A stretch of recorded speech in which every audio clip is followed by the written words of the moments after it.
New details just came out about Milania Giudice's arrest, and they changed the whole story. For weeks, the rumor was that this was some kind of physical fight between Milania, her mom Teresa, and her stepdad Louis Ruelas. But according to the police report obtained by TMZ, that's not what happened at all. The report says Milania was throwing candles and food during the incident, and that it was one of her own sisters who called the police. Not Teresa, not Louis, her sister. And when you sit with that detail, this stops looking like a scandal and starts looking like something much more human, a family in distress, a young woman struggling, and a sibling who didn't know what else to do but call for help. Let's go through what we actually know. Here's the confirmed timeline. The incident happened on May 14th at Teresa Giudice's home in Montville, New Jersey, the mansion she bought in February 2021 for $3.35 million.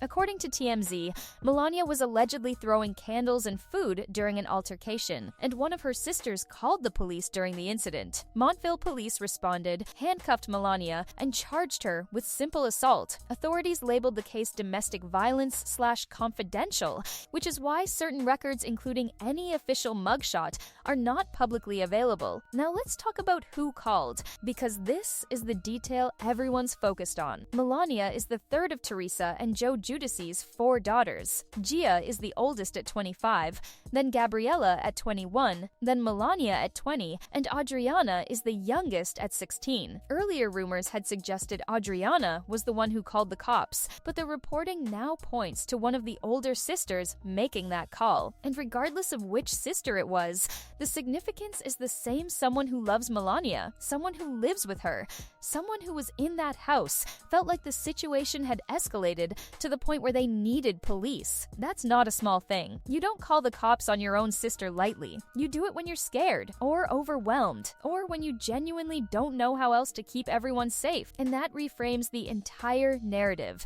because the earlier version of this story, the one where Milania supposedly attacked Teresa, and Louis painted her as aggressive, out of control, a villain. But the police report doesn't describe that.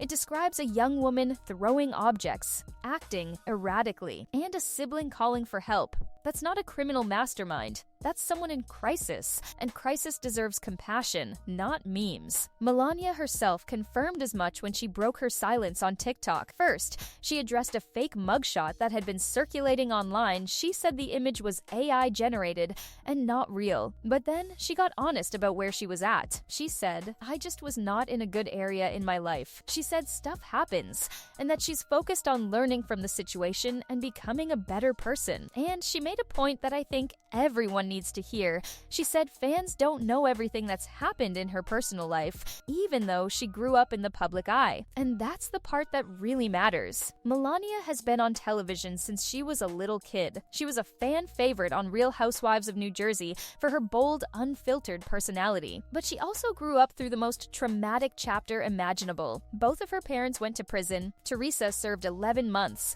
Joe served 41 months and was then deported to Italy, and he now lives in the Bahamas. Milania was a child when all of that happened. She grew up with cameras documenting her family falling apart, her father being taken away, and the constant, relentless public scrutiny. So when she says she wasn't in a good place and that we don't know the full story, I believe her, and I think she's earned the benefit of the doubt. As for the legal side, realistically, this probably resolves quietly. Simple assault as a disorderly persons offense is on the lower end of the criminal spectrum in New Jersey. It's a first offense. There were no weapons and no reported injuries, and family domestic situations like this will often end in counseling, community service, or a conditional dismissal rather than any kind of jail time. So while the headlines are dramatic, the actual outcome is likely to be low-key. Here's where I land. The Giudice family has lived their entire lives in public, and every hard moment they've ever faced has become content for the rest of us to consume. But Milania asked for something simple in that TikTok: